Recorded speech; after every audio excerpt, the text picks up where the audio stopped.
السلام عليكم ورحمة الله وبركاته.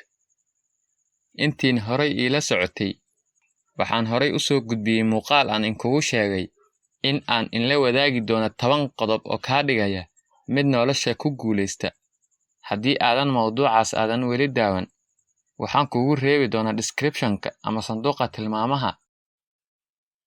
Laakiin muuqaalkoo dheeraday awgiis ayaan u reebay 5 qodob ee hartay.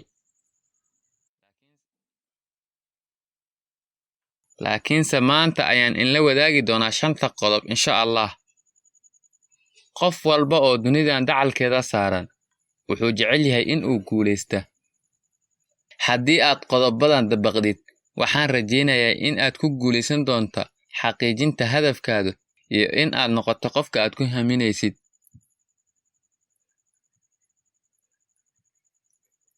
Hadda waxaa laga yaabaa in aad isweydiinaysay waa maxay waxaan aad inoo sheegaysid ee aad ina leedahay guusha ay ku horseedayaan. Waa maxay khibradda aad arrinkaas aad u leedahay? Waana maxay guusha aad gaartay ee aad casharkan ka baratay? Waxaan si fudud kugu jawaabayaa, waxa aan kuu soo gudbinayaa waa wax laga soo xigtay dad dunidan horumar ka gaaray iyo kuwo guulo waaweyn ka xaqiijiyey iyo inta garaadkaanaga bini'aadam ahaan una baraya.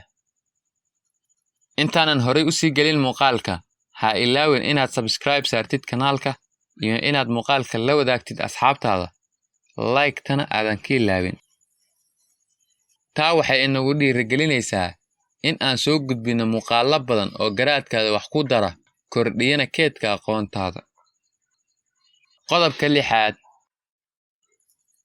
ku dadaal caafimaadkaada.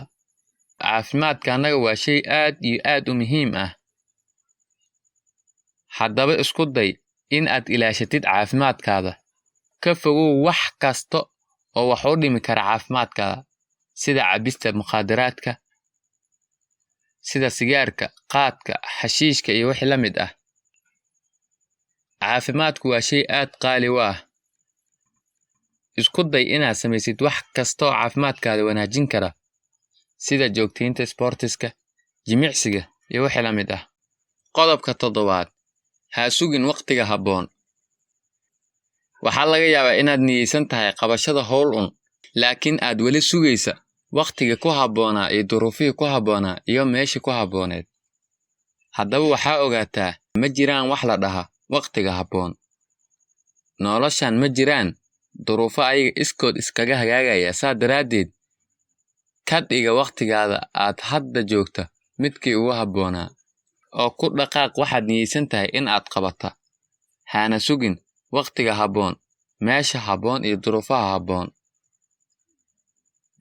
Qodobka 8, bara wax kastoo awoodda. Noloshan waxa lagu kala tagay waa aqoon. Ha luminin hal fursad oo aad ku baran karto wax cusub.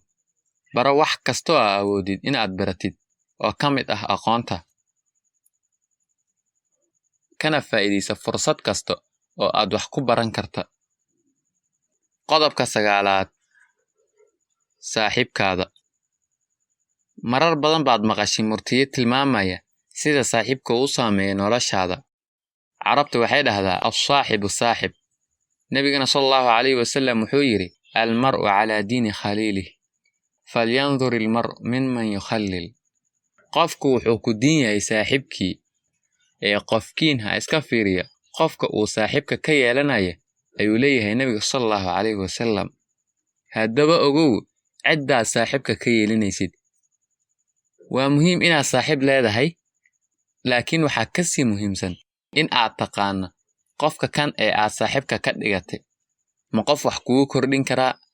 Ma qof kugu dhiirigelin karaa horumarkaada? Mise waa qof foorara oo noloshaada dib u riixaya? Ii sheeg, waa kuma saaxiibkaada? Waxaan kuu sheegayaa kuma tahay. Qodobka 10, ha isdhiibin. Intaad ku jirtid hardanka nolosha, waxaa ku soo maraya dhibaatooyin fara badan. Waxaa ku soo maraya caqabado fara badan. Waxaa muhiim ah caqabadahan in aysan ku jilcin, in aysan dib kuu celin. Waa in ay noqdaan cashir aad u kaalmaysata sidii aad u sii wadi lahayd hardanka aad nolosha kula jirtid. Weliga ha isdhiibin. Maalmaha adag way ku soo marayaan. Laakiin waxaa ogaataa waxaa ka dambeeyay maalmihii guusha. Allah subxaanahu wa tacaala wuxuu leeyahay inna macal cusri yusra. Culays kasta fudeed baa ka dambeeya. Culays kasta oo aad noloshan wajahda haddii aad dulqaadatid aadanna isdhiibin guul ayaa ka dambeynaysa. Faraj ayaa ka dambeeya. Ha isdhiibin. Waa inaad ku tashataa caqabadaha aad maanta maraysa waa cashiradii aad berrito ka dhimbil qaadan lahayd. Intaan ayaan ku soo afmeerayaa muuqaalkeena maanta. Haddii aad muuqaalka wax ka faa'iiday, isku day in aad adigana hawshaada gudato. Waxaan filayaa waad garanaysaa hawshaada waxay tahay. Like saar muuqaalka, siina sheegarey. Haddii aad nagu cusub tahay, nagu soo biir. Kuma khasaari doontid insha Allah. Taa anaa kaa hubo. Intaan ku kulmi doona muuqaalkan kan xiga, waxaan kaga tagayaa saa iyo mac salaamo.